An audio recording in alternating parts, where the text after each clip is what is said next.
کراچی میں ایک بار خبر آئی کہ عبدل ستار ایدھی کفن چور ہیں اور پردہ فروشی کرتے ہیں۔ معاملہ چلتے چلاتے کراچی کی یہ ایک دینی جامعہ میں چلا گیا۔ جامعہ سے فتویٰ جاری ہوا، ایدھی کو چندہ دینے والے اپنی آخرت کی فکر کریں۔ اس کی دو چار مزید وجوہات بتاتے ہوئے فتوے میں لکھا گیا کہ وہ قادیانی ہیں، مرتد ہیں، غیر مسلموں پر خرچ کرتے ہیں اور ناجائز بچے پالتے ہیں۔ اس فتوے پر سب سے نمایاں دستخط جس مفتی صاحب کے تھے، اپنے زمانے میں ان کا طوطی شہر کے سب سے بلند مینار پر بیٹھ کر بولا کرتا تھا۔ کراچی میں فرقہ واریت کی ایک منہ زور لہر چلی تو مفتی صاحب قتل کر دیے گئے۔ بہت برا ہوا۔ عجیب ہی زمانہ تھا، تب مجھ جیسے لوگ بھی رپورٹنگ کر لیا کرتے تھے۔ وہ اندھیرے کاغذ قلم لے کر قتل گاہ میں پہنچا تو دیکھا کہ ہجوم میں پھنسی ایمبولینس دھیرے دھیرے سے جناز گاہ کی طرف بڑھ رہی ہے۔ عقبی دروازہ کھلا ہے، لوگ ہاتھ بڑھا کر جزدے خاکی پر پڑے کاٹن کے ایک سفید کپڑے کو چھو رہے ہیں۔ جن کا ہاتھ مرحوم کی ناش تک نہیں پہنچ رہا، وہ عقیدت سے ایمبولینس کو ہاتھ لگانے کی کوشش کر رہے ہیں۔ یکا یک میری ایک آنکھ میں مرحوم کے فتوے کا اقتباس ابھر آیا، جس میں ایدھی کے لیے دشنام لکھا تھا۔ دوسری آنکھ ان کے بدن پر پڑے سفید کپڑے میں الجھ گئی، جس پر جلی حروف میں ایدھی کا نام لکھا تھا۔ ایدھی صاحب کا انتقال ہوا تو کراچی ہی کے ایک حضرت کی بے رحم تقریر سامنے آ گئی۔ یہ بہت پرانی تقریر تھی جو موقع کی مناسبت سے تازہ ہو گئی تھی۔ تقریر میں حضرت فرما رہے تھے، ایدھی بہت بڑا زندیق ہے، جو اس کا احترام کرتے ہیں وہ یہ ہیں اور جو چندہ لیتے ہیں وہ پتہ نہیں کیا ہیں۔ ایک تو راسخ العقیدہ ہستیوں کے الفاظ نفاست سے اس قدر پاک ہوتے ہیں کہ قلم انہیں نقل کرنے کی تاب بھی نہیں لا پاتا۔ ایک شام کچھ موٹر سائیکل سوار آئے، حضرت کی جامعہ کے باہر فائرنگ کرتے ہوئے نکل گئے۔ ایک استاد اور 3 طلباء قتل ہو گئے۔ برا ہوا، بہت برا ہوا۔ صبح جنازگاہ پہنچا تو اعلان ہو رہا تھا کہ حضرت کی ناش سرد خانے سے لائی جا رہی ہے۔ کچھ دیر میں سائرن بجنے لگے، دیو ہیکل دروازے کھلے اور ہجوم کے ساتھ 3 ایمبولینسیں داخل ہو گئیں۔ یہ ایدھی کی ایمبولینسز تھیں جو ایدھی سرد خانے سے یہاں تک پہنچی تھیں۔ ایک منظر میرے حافظے پر کچھ عجیب ہی رنگوں میں نقش ہو گیا۔ حضرت جنازہ پڑھا رہے ہیں اور سامنے رکھے ہوئے تابوت حضرت ایدھی کے توشالے سے ڈھکے ہوئے ہیں۔ خدا بخشے علامہ خادم حسین رضوی بھی چلے گئے۔ پیچھے اب 2 طرح کے لوگ انہیں یاد کر رہے ہیں۔ کچھ لوگ تو علامہ کو اسی ریکارڈ کی روشنی میں یاد کر رہے ہیں جو وہ پیچھے چھوڑ گئے ہیں۔ دوسرے وہ لوگ ہیں جنہیں اب کھل کر علامہ کے نقطہ نظر سے اتفاق کرنے کا موقع مل گیا ہے۔ اس دوسرے گروہ میں کچھ لوگ ہیں جو طبیعت کے بہت محتاط ہیں۔ یہ لوگ علامہ سے اتفاق بھی کر رہے ہیں، مگر سر بچانے کے لیے اگرچہ علامہ کے طریقہ کار سے مجھے اختلاف تھا والا ہیلمٹ پہن کر بھی کھیل رہے ہیں۔ انہی میں پھر کچھ وہ لوگ ہیں جو بات کرنے سے پہلے اعتدال کی تسبیح ضرور پڑھتے ہیں۔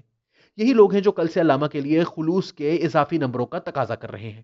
اتفاق کرنے والے ان ساری ہی گروہوں کو اس بات کی شکایت ہے کہ لوگ اب علامہ کی کیسٹس چلا چلا کر ان سے اختلاف کا اظہار کیوں کر رہے ہیں۔ شکایت کرتے ہوئے وہ بھول رہے ہیں کہ یہ علامہ کا وہ ریکارڈ ہے جو ان کی ذاتی زندگی پر مبنی نہیں ہے۔ یہ ریکارڈ محض نقطہ نظر کے اختلاف پر بھی مبنی نہیں ہے۔ یہ زندگی کی راہ میں سنجیدہ رکاوٹوں کا ایک ریکارڈ ہے، ایسا ریکارڈ جسے قانون کی دستاویز سے کہیں زیادہ بڑھ کر اہمیت حاصل ہو چکی ہے۔ مذہبی مقدمہ تو علامہ ضمیر اختر نقوی کا بھی بہت کمزور تھا، مگر لوگوں نے بن مانگے انہیں خلوص کے اضافی نمبر دے دیے تھے۔ یہ نمبر اس لیے بھی دیے کہ وہ جوتوں سمیت کسی کی آنکھ میں گھسنے کی جسارت نہیں کرتے تھے۔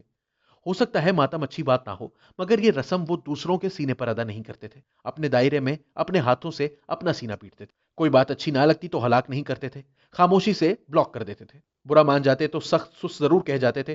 توہین مذہب کی آڑ لے کر گردن ناپنے نہیں پہنچتے تھے۔ محلے کے اوباش بچوں کو آپ کے گھر کا پتہ نہیں بتاتے تھے۔ بغیر ثبوت و شواہد کے عدالت اور تھانوں کا گھیراؤ کر کے وہ شہریوں کو سزائیں بھی نہیں دلواتے تھے۔ انہوں نے تو اپنے ذاتی گھر کو عام عوام کے لیے کتب خانہ بنانے کی وصیت کی۔ کون کرتا ہے؟ آج وہ نہیں ہے، ان کے گھر کے دروازے طالب علموں کے لیے دن رات کھلے ہیں۔ اس کتب خانے میں الہیات اور ادب سے لے کر تاریخ و فلسفہ تک ہر مضمون موجود ہے۔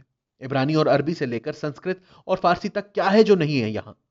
اس کتب خانے سے استفادے کے لیے آپ کو اپنا مذہب اور مسلک نہیں بتانا پڑتا۔ کوئی داروغہ آپ کے حلیے اور بود و باش کا جائزہ نہیں لیتا۔ کون ہے جو ایسے عالم کو نقطہ نظر کے اختلاف کے باوجود خلوص کے اضافی نمبر نہیں دے گا؟ آج میں جب علامہ خادم رضوی کی اچھائیوں کو یاد کرنے کی کوشش کر رہا ہوں تو شدھ پنجابی اور شستہ فارسی کے علاوہ کچھ بھی سامنے نہیں آ رہا۔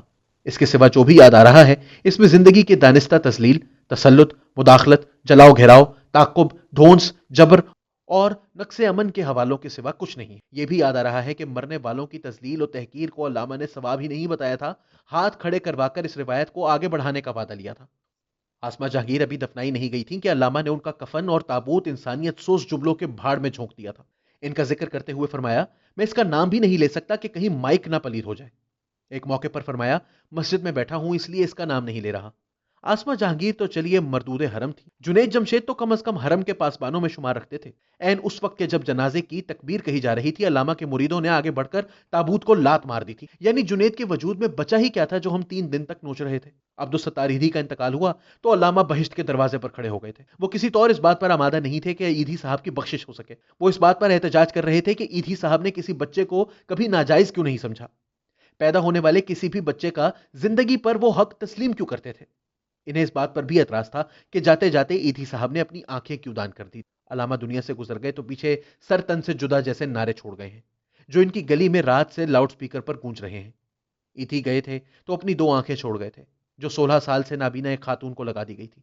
وہ چپ چاپ آنکھیں کہیں سے دیکھ رہی ہیں کہ ایک ایمبولینس علامہ کا جثہ خاکی لے کر گزر رہی ہے، جسے لوگ عقیدت سے چھو رہے ہیں، اور جس جگہ کو وہ چھو رہے ہیں وہاں جلی حروف میں ایدھی لکھا ہے۔